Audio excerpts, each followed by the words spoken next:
नमस्कार, आप देख रहे हैं आज तक। मैं हूं अंकित त्यागी और आज खास मुलाकात के लिए हमारे साथ एक खास मेहमान है। दिल्ली का सारा दारोमदार इनके कंधों पर है। अरविंद केजरीवाल के सबसे नजदीकी सहयोगी Manish Sisodia, deputy chief minister Delhi. Manish, बहुत बहुत स्वागत आपका। आज बहुत बहुत शुक्रिया। मेरा पहला सवाल आपसे, 14 फरवरी को जब आप लोगों को इतना बड़ा बहुमत मिला, आप लोगों को 67 सीट मिली, प्रचंड बहुमत जिसे कहते हैं, उसके बाद उम्मीद ये थी कि इस बार आम आदमी पार्टी की सरकार जो है वो लीडरशिप दिखाएगी, वो कुछ दिल्ली में कमाल करके दिखाएगी। आम आदमी पार्टी की सरकार तो अभी भी कह रही है कि हम तो विक्टिम हैं, हमारे सारी दुनिया हमारे खिलाफ है, हमारे खिलाफ कॉन्स्पिरेसी हो रही है। यही आप पहले कहते थे, कुछ नया सीखा नहीं क्या आप लोगों ने इतने दिनों में? हमने काम करके दिखाया। स्कूल, अस्पताल और इन सब पे काम हो रहा है, सड़कों पे काम हो रहा है, अनधिकृत कॉलोनियों में काम होने लगा है, बिजली पानी का काम हो रहा है। लेकिन अचानक केंद्र सरकार को भी लगा कि ये तो काम हो रहा है, उन्होंने दादागिरी दिखानी शुरू कर दी, रोकना शुरू कर दिया, इनको काम नहीं करने देंगे। भ्रष्टाचारियों को जेल भिजवा रहे हैं, इनको भ्रष्टाचारियों को जेल नहीं भिजवाने देंगे। ये लोग डेवलपमेंट के काम कर रहे हैं, इसमें ईमानदारी से काम होने लगा, इनको ईमानदारी से काम नहीं करने देंगे। सारी ट्रांसफर पोस्टिंग हम अपने हाथ में रखेंगे। अनकॉन्स्टिट्यूशनली संविधान को एकदम किनारे रख के असंवैधानिक रूप से दादागिरी दिखाते हुए आदेश पारित कर दिया केंद्र सरकार ने। तो ये तो अब इसको आप विक्टिम कहिए, जो भी गलत हो रहा है उसके खिलाफ तो हम बोलेंगे। नहीं बोलेंगे तो, लेकिन हमेशा यही क्यों कि सारी दुनिया की कॉन्स्पिरेसी हमारे खिलाफ है। कई लोग ये भी कहते हैं कि जो लोग काम नहीं करना चाहते वो यही बहाने बनाते हैं। भाई, हम तो जो काम कर रहे हैं, हमने बिजली के दाम सस्ते किए, हमने पानी के दाम सस्ते किए। बवाना प्लांट, द्वारका प्लांट 15-15 साल से रुके पड़े थे, आके 3 महीने दिन रात काम कर करके शुरू कराएं। वो आज देखो इलाके में जाके लोगों को पानी मिलने लगा है। वहां पे पहली बार हिस्टोरिक रूप से तेजी से काम हो रहा है। वो काम हम करने लग रहे हैं। बोले अधिकारियों की ट्रांसफर पोस्टिंग हम करेंगे। अरे, हमने अधिकारियों के साथ मिलकर काम कर रहे हैं, तुम लोग क्यों बीच में इंटरवीन कर रहे हो भाई? अधिकारियों की ट्रांसफर पोस्टिंग सेंटर करेगा, भ्रष्टाचारियों को नहीं पकड़ने देंगे। एसीबी के आपके पद पर कतर दिए गए हैं। एसीबी पे आप लोग काफी ज्यादा आप लोगों की उम्मीदें थी, उसके पर कतर दिए गए हैं। तो अब दिल्ली सरकार क्या करेगी? देखो, दिल्ली सरकार का जो अस्तित्व है वो विधानसभा की वजह से है। अभी जो केंद्र सरकार का नोटिस आया है, इसमें दिल्ली विधानसभा के पर कटे हैं एक तरह से। संविधान ने दिल्ली विधानसभा का बना के और उसको 3 विषयों को छोड़ के सारे अधिकार दिए हैं। पुलिस, लैंड एंड ऑर्डर और land and law and order. ये 3 अधिकार छोड़ के 3 अधिकार केंद्र ने अपने पास रखे हैं, बाकी सारे नीचे दिए हैं। पानी का, भ्रष्टाचार रोकने का, सारी चीजें हमें दी हैं। तो अब दिल्ली सरकार अपनी मदर ऑर्गेनाइजेशन है जिसको वास्तव में विधानसभा को मिले हैं। विधानसभा लोकतंत्र में सुप्रीम है। दिल्ली के सारे मसलों पर विधानसभा सुप्रीम है। तो पॉलिटिकल लड़ाई होगी। विधानसभा का आपने सत्र बनाया है या कोर्ट जाने का भी होगा? क्या होगा विधानसभा के सत्र में? क्यों बुलाया आपने सत्र? देखो, केंद्र सरकार ने जो कुछ किया है वो गलत किया है और वो दिल्ली के लोगों से एक तरह से बदला लेने की सी भावना है। 7 सांसद दिए थे दिल्ली के लोगों ने। अरे, दिल्ली के लोगों का कुछ तो सोचा होता इतना बड़ा फैसला लेने से पहले। आप उसी दिल्ली के साथ विश्वासघात कर रहे हो। आप इतना बड़ा आपके प्रधानमंत्री जापानी पार्क में खड़े होकर कहते थे हम सरकार में आएंगे तो हम दिल्ली को पूर्ण राज्य का दर्जा देंगे। आपके मैनिफेस्टो में लिखा हुआ था इलेक्शन के कि हम दिल्ली को पूर्ण राज्य का दर्जा देंगे। पूर्ण राज्य तो छोड़ दीजिए, अरुण जेटली जी अब कह रहे हैं कि नेशनल कंसेंसस। आपने देश भर में चुनाव लड़ा, अपने राष्ट्रीय मैनिफेस्टो में आपने लिखा कि दिल्ली में हम दिल्ली को पूर्ण राज्य का दर्जा देंगे। और 1 साल का सबसे बड़ा यू टर्न लेके ये लोग पलट गए, बोले दिल्ली में अब तो हमें देश भर में विचार करना पड़ेगा। कर लो, रोका किसने? लोकसभा में आप बैठे हो, आपके सांसद बैठे हैं, वो देश भर के रिप्रेजेंटेटिव बैठे हैं, राज्यसभा में बैठी हुई सारी पार्टियां तैयार हैं दिल्ली को पूर्ण राज्य का दर्जा देने के लिए। अब बात तो करो। आप सिर्फ पिछले दरवाजे से चोरी से संविधान को किनारे रख के अगर दिल्ली सरकार के पंख काटोगे तो लड़ेंगे। तो विधानसभा में क्या आप इस पे कोई रेजोल्यूशन पारित करने वाले हैं? क्योंकि कहीं ना कहीं ये जरूर लग रहा है कि इससे आप एक बड़ा मुद्दा जो है वो जो दिल्ली को पूर्ण राज्य का दर्जा दिलाने का लड़ाई आप इसलिए जारी रखना चाहते हैं। रोज आप चाहते हैं कि ये पत्रों का आदान प्रदान होता रहे, रोज झगड़े इसलिए होते रहे कि आप स्टेटहुड का अपना मुद्दा पूरा करा पाए, और केजरीवाल सरकार की सबसे बड़ी सफलता होगी वो। हमारी सफलता तो इस बात में है कि दिल्ली में भ्रष्टाचार बंद हो रहा है, दिल्ली में बिजली पानी सस्ता हो गया, हम स्कूल अस्पताल भी ठीक करेंगे, हम सड़कें भी ठीक करेंगे, अवैध कॉलोनियों को भी नियमित करेंगे। ये सारी चीजें हमारी सफलताओं में आएंगी। उसमें पूर्ण राज्य का दर्जा अगर बाधा बनेगा, पूर्ण राज्य का दर्जा ना होना उसमें बाधा बनेगा, तो उसके लिए भी लड़ते रहेंगे, लड़ रहे हैं उसके लिए। रेजोल्यूशन लाएंगे असेंबली में? ये असेंबली तय करेगी। असेंबली में एक बार बैठ के बात करेंगे। कोर्ट जाने का क्या विचार है? कुछ देखो, जो भी एवेन्यूज हैं, जो भी हो सकता है, हमें लगता है विधानसभा में बैठ के चर्चा करनी चाहिए। कल को लगेगा कोर्ट में हो सकता है कुछ और। जो भी एवेन्यूज हैं, हमको अल्टीमेटली लोगों का काम करना है। लोगों का काम में कोई रोकने की, और हम कर रहे हैं, बहुत ईमानदारी से कर रहे हैं, बहुत मेहनत से कर रहे हैं। इस काम में जो भी रोकने की कोशिश करेगा हम उसके खिलाफ जहां जरूरत पड़ेगी वहां जाएंगे।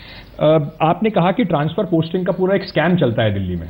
उसको रोकने के लिए आप लोगों ने ये कदम उठाए और एसीबी के इसीलिए हाथ से निकाला जा रहा है कि ये स्कैम को रोक लगी।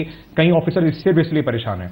कहाँ है, क्या सबूत है कि ये स्कैम चलता है? कहाँ आप लोगों ने लोगों को पकड़ा? किस ऑफिसर ने पैसे देने की बात करी? ट्रांसफर आप जाके बात कर लो, दिल्ली सरकार के बहुत सारे लोग आपको बता देंगे कि सुनी सुनाई बातों पे आप लोग यकीन कर लेंगे। मत करो। आपके पास एसीबी है, आपने क्यों नहीं लोग पकड़े? संविधान में लिखा हुआ है कि सर्विसेज दिल्ली सरकार के हिस्से में होगा। जब लिखी लिखाई बातों पे यकीन नहीं करोगे, जनता बता रही है साहब, 40-40 लाख रुपए लगते थे एक सब रजिस्ट्रार की 1 साल की पोस्टिंग के लिए। हमने रोका है उसको। और ट्रांसफर पोस्टिंग का धंधा अंकित कोई सारे लोग जानते हैं किस तरह से ट्रांसफर पोस्टिंग होती है, कैसे पैसे लोग होती है। हमने पिछले 3 महीने में ईमानदारी से नए लड़के जो आए एसडीएम बन के, उनको कहा कि जाके ईमानदारी से काम करो इलाके में। कभी भी एसडीएम नहीं बनाया जाता उनको। शकुंतला गामलिन से आपकी परेशानी लगता है कि तब शुरू हुई जब एलजी ने उनको सीएस बना दिया। आप लोगों ने 5 नाम डिस्कस करे, आपका नोट मैंने देखा था, उसमें 3 नामों के आगे आपने लिखा हुआ था कि क्यों उन्हें सीएस नहीं बनाया जा सकता। 2 नाम आपने कहे, शकुंतला गामलिन और परिमल राय। उनमें से आपने कहा कि हमें परिमल राय चाहिए। उसके बाद शकुंतला गामलिन जब एलजी ने कह दिया तो उनकी परेशानियां सामने आई। आप लोगों को पहले पता नहीं था? अगर पहले पता था तो क्यों नहीं आपने उसके सामने भी नाम लिख के रखा कि इनको इस परेशानी की वजह से हम नहीं चाहते? मुझे लगता है ना तो हमको शकुंतला गामलिन जी से कोई लड़ाई है, ना हमको किसी और विशेष से लड़ाई है। ये लड़ाई तो दिल्ली के लोगों के लिए काम करने की लड़ाई है। हम ईमानदारी से काम करेंगे, जहां जहां बेईमानी हो रही है उसको रोकेंगे। तो अब आप ये बहुत निटिग्रिटी में जाते हो। पहले, दूसरे, तीसरे, चौथे, 5, 7, 8, 10 अधिकारियों की एक लिस्ट होती है सीनियर अधिकारियों की। उनमें से हमने उनको 7वें 8वें नंबर का अधिकारी बताया, उन्होंने साफ मना कर दिया। फिर उन्होंने जो कहा जी ये 4 हैं, हमने कहा था पहले 3 पे तो हमारी सहमति है, इनको नहीं कर रहे, चौथे की जगह 5वें को भी ले लेते हैं। तो वो सीरीज में होता है। हाँ, तो अब चौथे की कमियां आपने तभी क्यों नहीं गिनवाई? ये जब उन्होंने चुन लिया उसके बाद क्यों गिनवाई? किरण रिजिजू कह रहे हैं कि महिलाओं के अगेंस्ट हैं आप लोग, नॉर्थ ईस्ट के लोगों के अगेंस्ट हैं आप लोग, इस वजह से टारगेट कर रहे हैं। देखो, जिस भी अधिकारी के खिलाफ कभी भी कुछ कहा जाएगा या जिस भी अधिकारी को चुनने से रोका जाएगा, वो किसी ना हिंदुस्तान के किसी क्षेत्र में पैदा हुआ होगा। आप उसको, मैं आपके खिलाफ कुछ कह दूं, आप कहने लगो मेरे गांव के खिलाफ हैं आप, ये तो ठीक इंटरप्रिटेशन नहीं है। होंगे कुछ रीजन। और हम किसी अधिकारी को, मतलब जब तक उससे ठीक से बात ना हो जाए, उसने फाइल पे क्या लिखा हुआ है, हम ये नहीं चाहते कि उसको आके मीडिया में डिस्कस करने लगे हम। लेकिन आप लोगों ने, लेकिन जब सारी चीजें आ गई, आपने तो पब्लिकली जाके बोला, वो तो मजबूरी बनी ना। उससे पहले तो हमने उसका फाइल तक पे नहीं लिखा। हमने कहा मैडम से डिस्कस करेंगे। ये बताइए कि आम आदमी पार्टी की सरकार जो है वो सिर्फ ऑनेस्ट ऑफिसर्स को आगे बढ़ाएगी? बिल्कुल बिल्कुल। जो ऑनेस्टी से काम कर रहे हैं, जो हिम्मत से काम कर रहे हैं, वो दिल्ली सरकार में बहुत खुश हैं। परिमल राय कितने ईमानदार हैं? उनके ऊपर भी इल्जाम लगे हुए हैं, वो आपकी चॉइस थी? मेरी चॉइस तो जो थे उनको एलजी साहब ने साफ मना कर दिया। पर आपने नोट में तो लिख के दिया आई प्रेफर परिमल राय। मैं बता रहा हूँ ना, मैंने एलजी साहब से जो फोन पे बात की, मेरी चॉइस में जो थे उनको एलजी साहब ने साफ मना कर दिया, नहीं जी इनको तो नहीं करेंगे। फिर तो सीरीज नंबर है, आप 1 कहते हो मैं 2 कहता हूँ, 2 कहते हो, मान लीजिए पहले 2 तीसरे, एक एक करके चलते हैं। एलजी साहब 4थे पे आए, मैंने कहा जी चौथा छोड़ दो। अच्छा, 5वें पे मना हो जाती है, हम 6ठे पे आ जाते हैं। मतलब एलजी साहब ने आपको सारे करप्ट ऑफिसर्स दिए, उसमें से आपने सोचा कि सबसे कम करप्ट ये है तो इनको चुन देते हैं? पहले वाले ने तो मना ही कर दिया, बात करप्ट और नॉन करप्ट की है ही नहीं। तो बहुत सारे रीजंस हैं जिनकी वजह से नहीं हो सकता। और हमेशा एक दिल्ली के जैसे जनता के पास में नेता चल रहे हैं, अब उस नेता के पास अधिकार होना चाहिए कि वो अपने अधिकारी चुन सके, अपनी टीम बना सके। अगर आप अरविंद केजरीवाल को दिल्ली में अपनी टीम बनाने का हक नहीं दोगे, आप सारी तरफ से घेर लोगे, काम नहीं करने दोगे, तो फिर कैसे चलेगा? फिर तो आप बोलो संविधान, संसद की बैठक बुलाओ और संविधान में 239A जहां लिखा हुआ है, बोलो जी हम इसको अमेंड करके खत्म कर रहे हैं। अगर इतना ही शौक है तो वो कर लीजिए। अफसरों से क्यों नहीं बनती आप लोगों की? खूब बन रही है, क्या बात कर रहे हैं? आशीष जोशी उन्होंने कहा कि उन्हें डीसीबी में बड़ा परेशान करा गया, और उसके बाद ये अरविंद मजूमदार को आपने सिर्फ इसलिए हटा दिया कि उन्होंने एलजी के कहने पर किसी का अपॉइंटमेंट के लेटर लिख दिया। पर ये तो तरीका गलत है। अरविंद मजूमदार ईमानदार अधिकारी हैं, पर उन्होंने जो किया उसमें किसी भी अफसर के पास यह अधिकार नहीं है कि वो कहीं से फोन आने पे, चाहे वो किसी का भी फोन आए, कल को किसी का भी फोन आए, सिस्टम लॉ ये है कि वो पहले मिनिस्टर के पास फाइल भेजेंगे, फिर उसके बाद चीफ मिनिस्टर के पास भेजेंगे, फिर ऊपर जाएगी। उन्होंने वो फॉलो नहीं किया तो उसके पर क्या होगा अरविंद मजूमदार का? उनके स्किल्स का दिल्ली में बहुत उपयोग है, करेंगे आगे करेंगे इस्तेमाल। पर ये ठीक नहीं है, अफसरों से नहीं बनती, खूब अफसरों से बन रही है। अगर अफसरों से नहीं बनती तो सर जी ये जो 15 साल से रुके हुए प्लांट थे ना द्वारका वाले, ये चालू नहीं हो जाते 3 महीने में, वो अफसरों नहीं करवाएं। ऐसी क्या परेशानी है कि आप लेफ्टिनेंट गवर्नर नजीब जंग साहब के साथ बैठ के चाय पर ये सारी चीजें सुलझा क्यों नहीं होती? रोज चिट्ठियां आती हैं, उनके पास पहुंचने से पहले हमें मिल जाती हैं, इधर आने से पहले भी हमें मिल जाती हैं, रोज चिट्ठियों का आदान प्रदान हो रहा है। क्यों ऐसा नहीं होता कि अरविंद केजरीवाल उठें, आपके साथ जाएं, लेफ्टिनेंट गवर्नर साहब के साथ बैठें और सुलझा ले मसला? देखो, उनके साथ खूब चाय पीते हैं। ईगो की लड़ाई है क्या? नहीं, बिल्कुल भी नहीं। नजीब जंग साहब के साथ मेरे, अरविंद जी के भी बहुत अच्छे रिश्ते हैं। व्यक्तिगत तौर पे जब हम मिलते हैं उनसे, हमें बहुत अच्छी पॉजिटिव एनर्जी मिलती है उनसे। लेकिन जब केंद्र सरकार बीच में आती है, केंद्र सरकार में बैठे हुए लोग घबराए हुए हैं, यार ये दिल्ली की सरकार तो काम करने लगी, ये तो आम आदमी के लिए काम करने लगी, इसने तो भ्रष्टाचार रोक दिया। वहां से फिर वो गड़बड़ करते हैं, वहां से हमें प्रॉब्लम है। वहां संविधान को नहीं मानते हुए जो आदेश जारी किया गया है जी, संविधान में मैं बार बार कह रहा हूं, साफ साफ लिखा हुआ है 3 सब्जेक्ट को छोड़ के बाकी सारे राज्य बाकी सारे सब्जेक्ट दिल्ली की विधानसभा के पास हैं। दिल्ली की विधानसभा से निकली हुई सरकार उस पर काम करेगी। एग्जीक्यूटिव हेड तो लेकिन लेफ्टिनेंट गवर्नर ही है, चीफ मिनिस्टर। मनीष सिसोदिया हमारे साथ बने हुए हैं। मनीष, अरविंद केजरीवाल ने कहा कि लेफ्टिनेंट गवर्नर नजीब जंग वाइसराय की तरह काम कर रहे हैं, सेंटर नरेंद्र मोदी के कहने पर वो काम कर रहे हैं। क्या आप कहीं ना कहीं इस बात की तरफ इशारा करने की कोशिश कर रहे हैं कि केंद्र में बैठी हुई नरेंद्र मोदी सरकार दिल्ली में चुनी हुई सरकार को डिस्टेबलाइज करना चाहती है? बिल्कुल करना चाहती है। बड़ा आप आरोप लगा रहे हैं यहाँ पे। जब वो चुनाव हार गए, उनको दिल्ली की जनता ने सिर्फ 3 विधायक दिए, तो अब वो पिछले दरवाजे से दिल्ली की सरकार में वो सब करना चाहते हैं जो अच्छा हुआ दिल्ली की जनता ने नहीं चुना, वरना वो तो पता नहीं क्या क्या करते। तो अब वो सब करना चाहते हैं जो करना चाहते थे। तो अब वो संविधान को भी बाईपास कर रहे हैं। वो डेमोक्रेसी की जो बेसिक स्पिरिट है कि भाई चुनी हुई सरकार है, कि बच्चे से भी पूछो कि भाई चुनी हुई सरकार में नेता के पास में क्या क्या अधिकार होने चाहिए, वो कहेगा अपनी टीम बनाने का अधिकार होना चाहिए। वो अधिकार तक छीनना चाहते हैं और संविधान में दिए गए अधिकारों को छीन रहे हैं वो। तो ये तो फिर सही कह रहे हैं। अंत क्या होगा इस झगड़े का?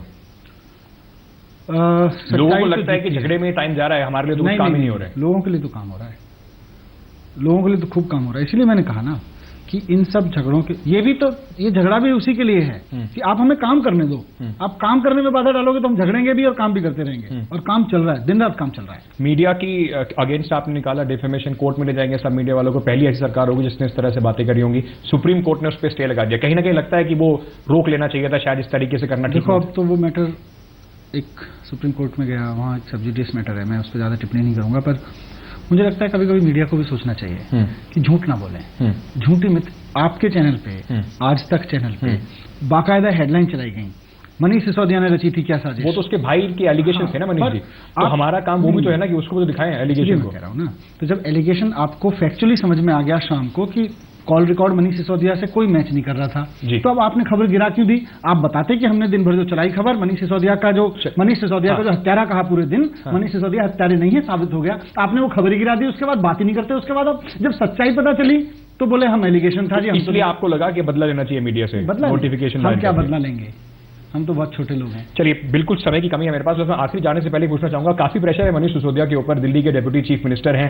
लगता है लोगों को कि वो उन्हें तैयारी करी जा रही है उनको दिल्ली आगे ग्रूम करने के लिए जब अरविंद केजरीवाल सेंटर में जाएंगे। टाइम मिलता है मनीष सिसोदिया को राजनीति, झगड़े और दिल्ली सरकार को चलाने के अलावा कुछ करने में? पहली बात तो ये सेंटर में जाना और ये सब कोई ड्रीम नहीं है। हमें दिल्ली को बदलना हमारा ड्रीम है और हम उस पर काम कर रहे हैं।